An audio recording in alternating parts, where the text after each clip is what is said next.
"You owe me $1,000 just for being your nephew," my sister's son said at Thanksgiving. From the kitchen she yelled, "He's right." I stayed silent. That night I removed my name from their $9,400 loan agreement. By morning his car was gone. At 8 a.m. there was a knock at my door and I knew. I just knew it was going to be the turning point. 4 years I was the family's designated ATM, the rock they stood on. They chipped away at my resources, my patience, and frankly my spirit.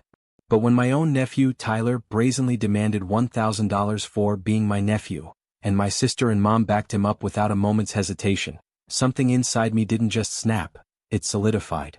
What I did next wasn't loud or dramatic, there were no screaming matches or grand pronouncements. It was quiet, calculated, and utterly terrifying in its finality, but it sent shockwaves through my entire family and against all odds finally bought me my life back. My name is Mark. I'm 33 and I'm the oldest kid who, by default, turned into the designated adult because somebody had to. I fix Wi-Fi at a hospital, keep a spreadsheet for everything, and always replace smoke alarm batteries before they chirp, because that shrill beep sends shivers down my spine. In my family group chat, I'm boring reliable. At holidays, I'm the driver, the one who brings the good paper towels, the extra ice, the perfectly cooked ham, and inevitably ends up scrubbing pans I didn't even use. Mom calls me our rock. But what she meant, what they all meant, was the person we stand on, the one who won't budge. Thanksgiving. 5:12 p.m. The air in Mom's small kitchen was thick, humid. Steam beaded on the window panes, blurring the cold autumn outside. 2 burners hissed, a low, menacing whisper, and the oven breathed a hot, heavy sigh, creating the kind of oppressive heat that makes your shirt stick to your skin. Jenna, my younger sister, moved through the cabinets like they owed her rent, slamming doors with unnecessary force. My nephew, Tyler, 17, with a pencil mustache and a perpetually slumped posture, wore a hoodie he definitely didn't buy. He sat at the kitchen table, one earbud dangling, scrolling through TikTok shorts about cars he couldn't afford, but talked about like he owned a dealership. "Mark, thinner slices," Mom said, her voice a soft command, pressing the good carving knife into my hand. "Your sister likes dark meat." I know. I always know. I've always known. I made a secret spreadsheet of everyone's preferences one year, allergies, dislikes, preferred cuts, the whole 9 yards, and never showed it to anybody. Even I knew that was a step too far. From the living room, the cacophony of football noise bled into the kitchen. Commercials were always louder than the actual game. A cousin yelled, "Let's go," like someone had paid him to perform. Tyler, impatient, tapped his fork on the ceramic plate. Clink, clink, clink. "Uncle Mark." I wiped turkey fat from my fingers with a paper towel. "Yeah, bud." He looked me straight in the face, a practiced nonchalance in his tone. "You owe me $1,000 for being your nephew." A fork clinked loudly somewhere else in the room. The kitchen paused. Even the oven seemed to hold its breath. I chuckled, a hollow sound before I could stop myself. Bad reflex. "For what?" "Existing," he said, shrugging, a smirk playing on his lips. He spun his phone around to show me a video. Some influencer in a hoodie just like his, staring intensely into the camera. "If they ain't investing in you, they ain't family." Big neon captions. Fire emojis. Tyler believed this more than he believed in interest rates or fiscal responsibility. From the stove, Jenna shouted without even turning. Her voice was sharp, a weapon honed by years of practice. "He's not wrong." Mom, stirring gravy with a vengeance, her wooden spoon clanking against the pot, added, "Let's keep voices down."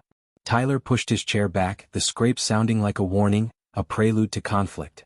"I need $1,000 this week." I felt the quiet brakes I'd meticulously built for moments like this seize up inside me.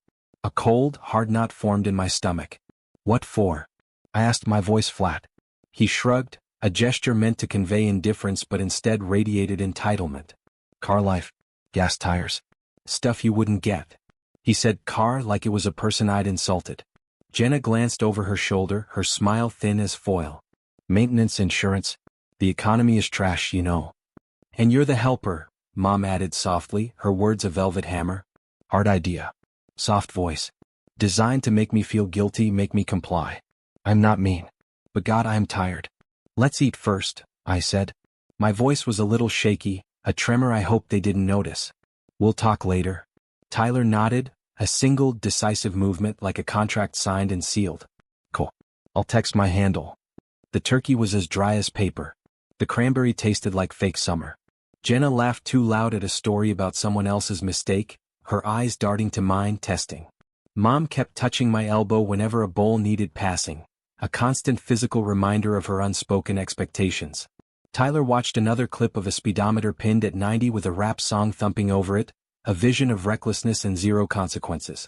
Inside my head, a number flashed steady, red and urgent. $9,400. That was the loan I'd co-signed for Jenna's car 2 years ago. I passed the rolls. I passed the gravy. I passed on setting myself on fire to keep the room warm. I said nothing. That's the first boundary.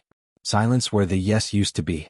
Later that evening, my own home smelled blessedly of lemon soap and the quiet, steady hum of my fridge. No clanking pots, no passive-aggressive whispers. I sat at my desk, opened my laptop and clicked on a folder named Jenna S. Inside, screenshots, PDFs, email threads, the original loan agreement with my careful signature just below hers. People in my family edit memory. I keep receipts. I drafted an email to the lender. Account hashtag, redacted. Cosigner status. Section 5 inquiry. I outlined dates, missed payments, voicemails, every broken promise, every financial tremor. I kept my tone clipped and polite, corporate enough to get answers, but utterly devoid of emotion. The last line read, "Please confirm the process to remove a cosigner when the primary borrower repeatedly fails to meet terms." I didn't hit send. Not yet. My phone buzzed. Tyler, drop the $1K on $Tyren. No please. No face. Just entitlement with a cash tag. The cursor on my screen blinked, a silent challenge. My jaw, which had been clenched for hours, finally unlocked. At 12:01 a.m. I pressed send. I brushed my teeth, methodically lined my boots by the door, and lay down in a bed that suddenly felt, for the first time in a long time, truly mine. Morning would be loud. I'm okay with that. I grew up where favors came with invisible price tags. Dad left when I was 10. He took the toolbox, his favorite recliner, and the convenient story that men disappear when bills arrive. He left debt. Mom learned to stretch dollars. Then learned to stretch people. Jenna learned to charm the room and ask twice. I learned to fix things. Leaky sinks, frozen screens, grade panic at 11:52 p.m. with a printer that just wouldn't print. At 19 I was in a call center, surrounded by 6 monitors, a script and coffee that tasted like burnt apologies. "Have you tried turning it off and on again?" became my prayer and my punchline. I ate lunch at 3:17 a.m., a bag of chips that owed me nothing. I studied for my A+ certification between hold music and angry customers. I liked fixing what I could touch. People were trickier. Jenna was chaos wrapped in charisma.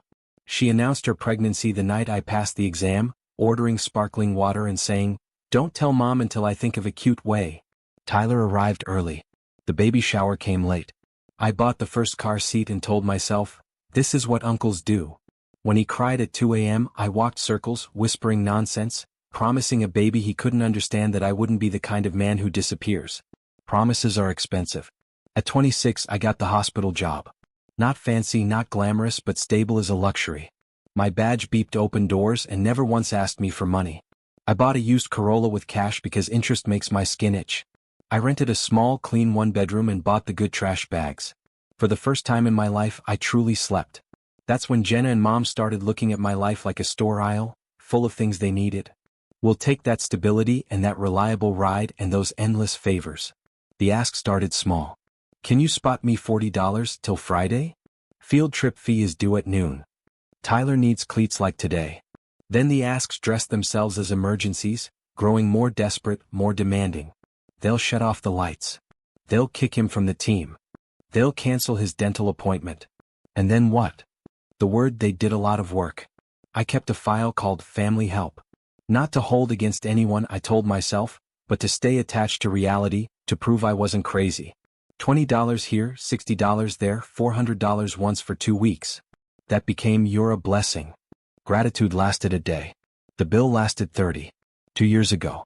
Jenna called, her voice sweet, almost manipulative. Tyler needs a car for school and work, she said.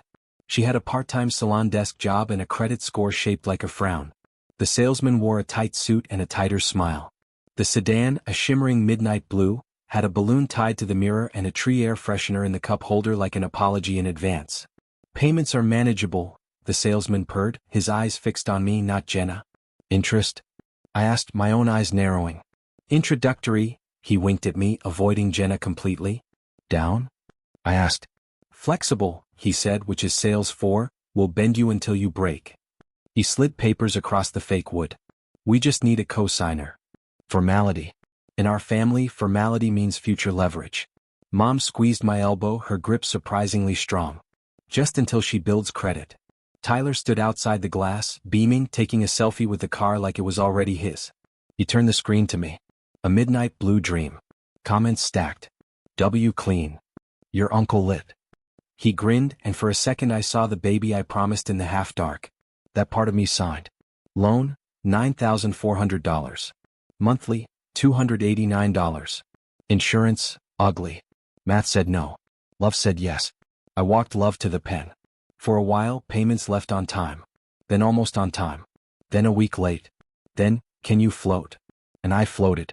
Jenna said, tax time, like a fairy tale that would magically solve everything. Tax time arrived. A new tattoo appeared on her wrist, breathe. And I held mine. The lender's tone shifted from friendly to factual to cold and firm.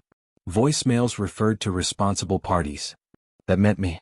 Tyler passed his driver's test, got his own copy of the key for practice, and turned into a different person when he sat behind the wheel my name helped by.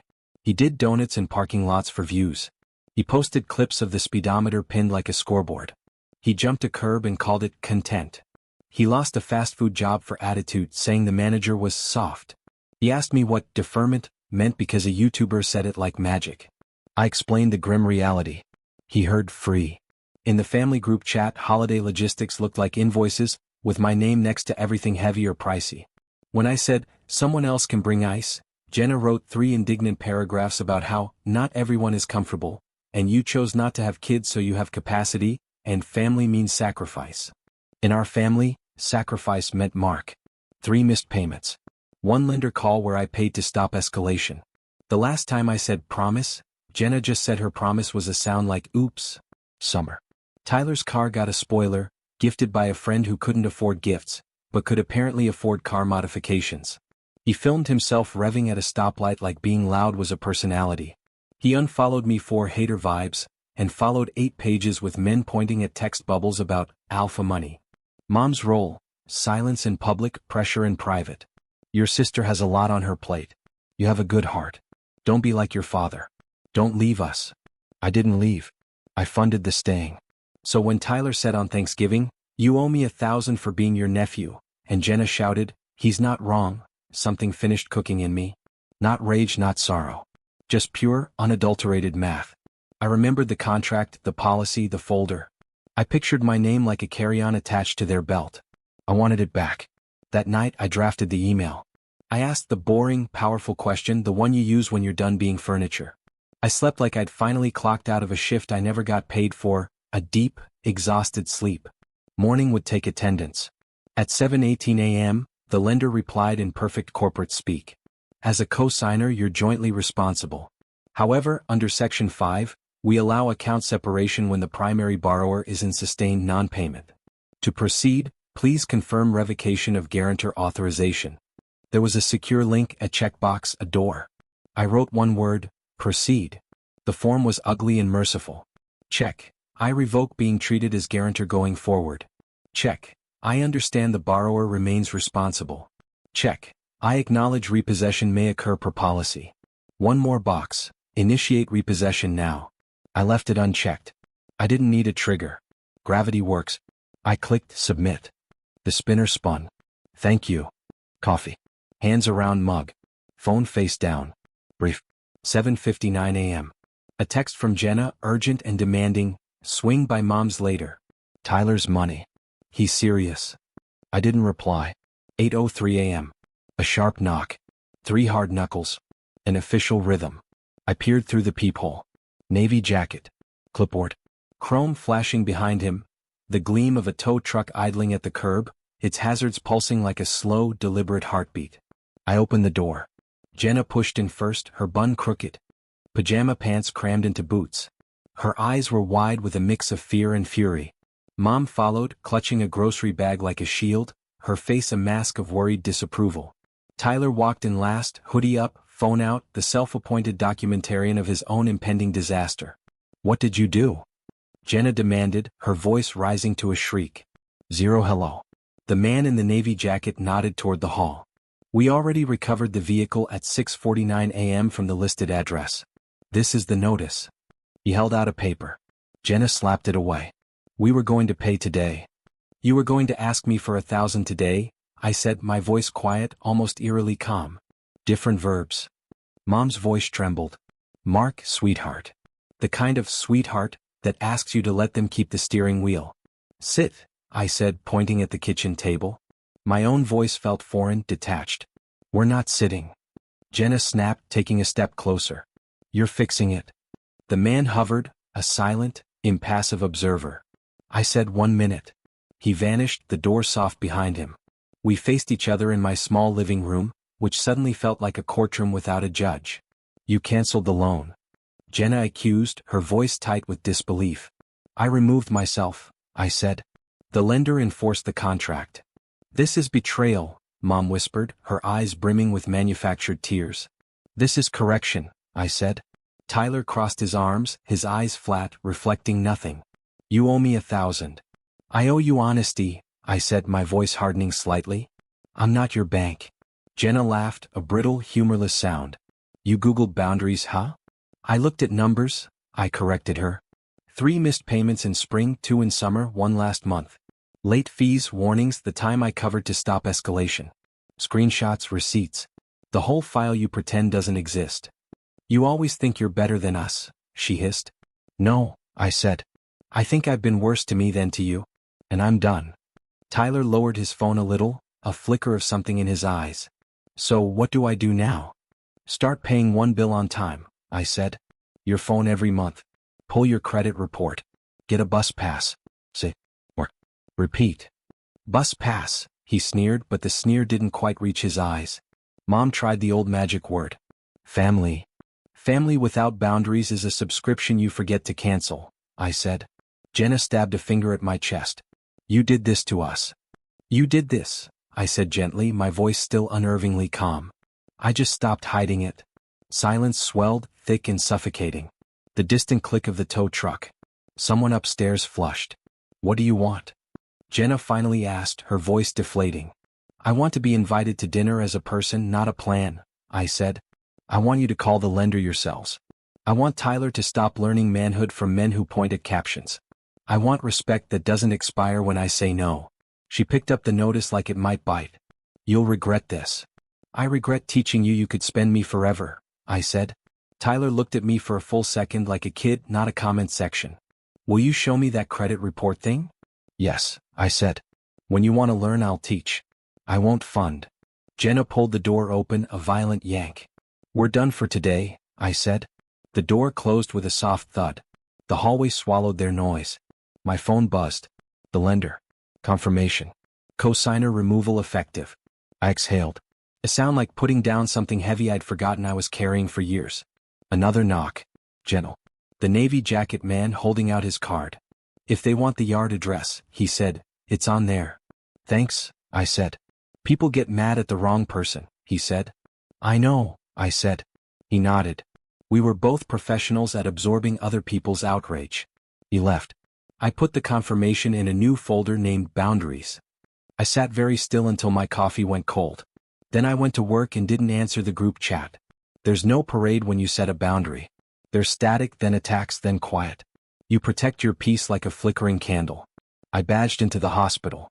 Reset 2 passwords before 9 a.m. Rebooted a radiology workstation that decided images were optional, giving the nurses a minor panic attack. A nurse whispered, "Bless you," like I'd performed a sacrament. I ate a turkey sandwich, half because my stomach felt like it forgot how to relax.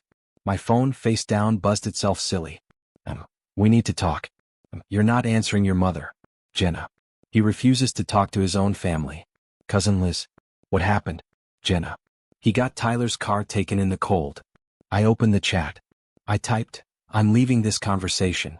Call me if you want a real talk." Then I left. The quiet that followed felt like taking off wet clothes and immense relief. At 5:03 p.m., an unknown number. Lender confirming repossession and your removal as guarantor. The woman said in a practiced tone I recognized. Remaining obligations fall to the primary borrower. Understood, I said. Thank you. She hesitated.